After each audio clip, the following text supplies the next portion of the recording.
The essential purpose of the 7 Habits of Highly Effective People is to learn how to lead your life in a truly effective way. To describe what the 7 Habits material is, let me share with you what it is not. It is not a quick fix program. It is not a program of the month. It is a process of personal and interpersonal growth and development that will require not only your continuing best efforts, but also your patience. As we all know, real growth and development cannot take place overnight. You must pay the price over an extended period of time to reap the benefits of these habits. Implementing the 7 habits will be an upward personal climb, like a journey up a steep mountain. It won't be easy. It will be a challenge. As you ascend the mountain, so to speak, with this 7 habits material, you'll become acutely aware of the loose gravel, the loose rocks in your life. You may slip occasionally, maybe even fall back a time or two. You will feel the gravity pull of old habits working against you. But I'll assure you, as you continue in your climb and endure in your efforts, you will begin to feel a level of exhilaration and of attaining entirely new heights in your life, higher and higher levels of effectiveness. By applying this effort, you can expect to increase your capacity to achieve your personal and professional goals and to develop better working relationships with your associates and all of your loved ones. In short, you can expect to become more effective. Let me suggest that the best way to get the most out of the 7 habits is to be very open-minded, to be open to self-discovery. Participate, really get involved. Look for ways to apply and to implement these habits in your life. You see, our habits form our character. You may have heard the quote, "Sow a thought, reap an action. Sow an action, reap a habit. Sow a habit, reap a character. Sow a character, reap a destiny." For our purposes, we will define a habit as the intersection of knowledge, skill, and desire. You see, knowledge is the theoretical component. That is the what to do and the why to do it. Skill is the practical side of how to do it. And desire is the motivation side, the want to do it. In order to make something a habit in our lives, we literally must have all 3 components. Habits are powerful factors in our lives. They constantly express our character. They determine the level of our effectiveness or our ineffectiveness. In the words of an English poet, we first make our habits, then our habits make us. The 7 habits are simply common sense organized. But remember, what is common sense is not always common practice. So I encourage you to make the investment, put forth the time and effort. Focus on the kinds of changes you can make consistently and over time to develop these habits.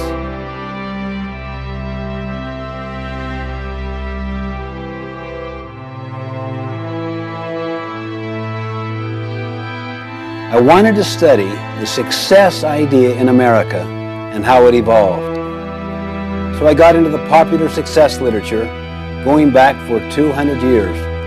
This included many, many books, magazine articles, annotated bibliographies, summaries, reviews. I literally tapped into thousands and thousands of sources, either directly or indirectly. As I worked, I started to sense a pattern. As soon as I sensed this pattern, I looked for evidence of it, and the evidence was everywhere. The basic finding was this. For the first 150 years, almost the entire focus of the literature was on character, on principles, on what we might call the character ethic. Attributes such as integrity, fidelity, courage, compassion, contribution, responsibility, justice. These findings became the basis for writing the 7 Habits of Highly Effective People. And then, because of many, many societal forces, the emphasis gradually shifted in the early 1900s, particularly in the 20s and the 30s, away from the character ethic to what we might call the personality ethic, which focused more on techniques than on principles. You are probably familiar with many books that illustrate the literature of the personality ethic. They basically deal with how to take care of yourself, how to look good, how to dress in particular ways, how to create the right image.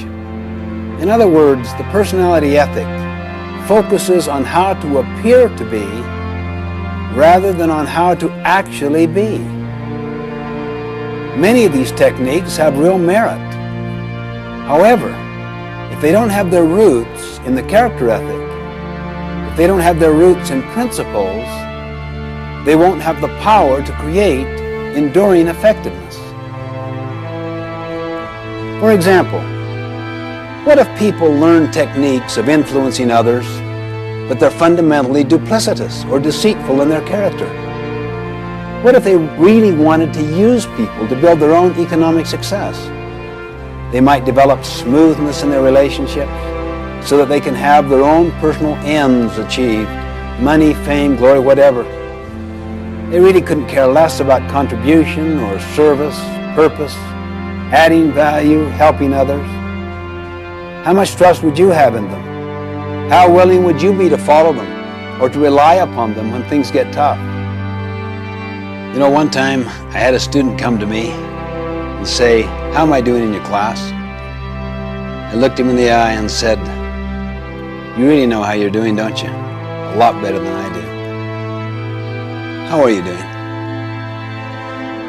And he kind of looked down squeamishly. "Well, not too good, I guess. I just had kind of a rough time lately, and maybe I haven't applied myself as much as I should have." You really came to find out how well you'd psyched me out, how well you'd psyched out the system, isn't that right? When in fact, you kind of know in your heart how you're doing. "Well, how am I doing?" he said. "How are you doing?" Let's focus on what's really happening, not on what's appearing to happen.